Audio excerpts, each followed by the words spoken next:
Hello everyone, আসসালামু আলাইকুম। কেমন আছেন সবাই? আশা করছি ভালো আছেন। আজকে আমার রেসিপি হলো ডিম ছাড়া দুধ দিয়ে মেয়োনিজ তৈরি। আশা করছি রেসিপিটি আপনাদের ভালো লাগবে।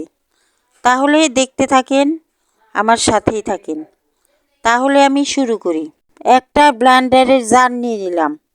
জারের মধ্যে আমি আধা কাপ গরুর দুধ নিয়ে ব্লেন্ডারে জারের মধ্যে দিয়ে দিলাম। এখন এর মধ্যে আমি লবণ দিয়ে দিলাম অল্প, আধা চামচ গোলমরিচের গুঁড়া দিলাম, 3 টেবিল চামচ চিনি দিয়ে দিলাম। এখন এর মধ্যে আমি 1 কোয়া রসুন দিয়ে দিলাম, 1 টুকরা লেবু নিয়ে নিলাম।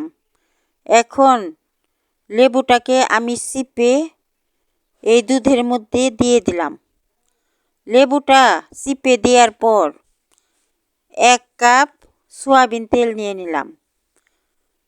আধা কাপ দুধের জন্য 1 কাপ তেল লাগে। এখন ব্লেন্ডারের জারে আমি ঢাকনা দিয়ে ঢেকে 2 মিনিট ব্লেন্ড করে নিব। 2 মিনিট পর ঢাকনা তুলে আমি এর মধ্যে যে তেলটা নিয়েছি তা থেকে অল্প তেল এই দুধের মধ্যে দিয়ে দিলাম। একবারে দিতে যাবেন না, অল্প অল্প দিবেন আর ব্লেন্ডার করে নিতে হবে। অল্প অল্প তেল দিতে হবে আর ব্লেন্ডার করে নিতে হবে। আমি 2-3 মিনিট করে ব্লেন্ডার করব। একবার তেল দিব আর 2-3 মিনিট করে ব্লেন্ডার করে নিব। তাহলে তো মেয়োনিজটা ঘন হয়ে আসবে। আমার মেয়োনিজটা দেখেন অনেকটাই ঘন হয়ে গেছে। এখন আবারও তেল দিব, আবারও 2-3 মিনিট ব্লেন্ডার করব। আবারও তেল দিয়ে দিলাম। এখন 2-3 মিনিট আবারও ব্লেন্ডার করে নিব। আমি এইভাবে মেয়োনিজটা তৈরি করে নিব। আমার 2-3 মিনিট ব্লেন্ডার করা হয়ে গেছে। মেয়োনিজটাও এখন দেখেন মেয়োনিজটা কতটুকু ঘন হয়ে গেছে। আর একটু তেল দিয়ে আমি 2-3 মিনিট ব্লেন্ডার করলেই আমার মেয়োনিজটা একদম রেডি। এখন এর মধ্যে আমি আবারও অল্প তেল দিয়ে দিলাম।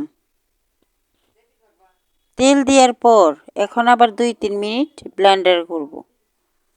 তাহলেই আমার মেয়োনিজটা একদম রেডি।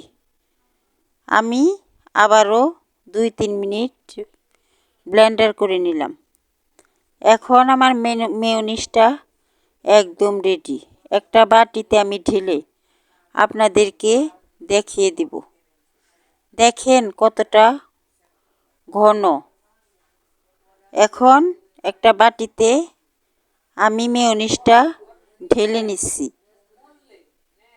বাটিতে ঢেলে আপনাদেরকে দেখিয়ে দিব। আমি বাটিতে ঢেলে নিলাম। কেমন লাগলো আমার এই দুধ দিয়ে মেয়োনিজ তৈরি? যদি আমার রেসিপিটি আপনাদের ভালো লাগে তাহলে আমাকে একটা লাইক দিয়ে সাবস্ক্রাইব করে আমার পাশেই থাকবেন। আল্লাহ হাফেজ।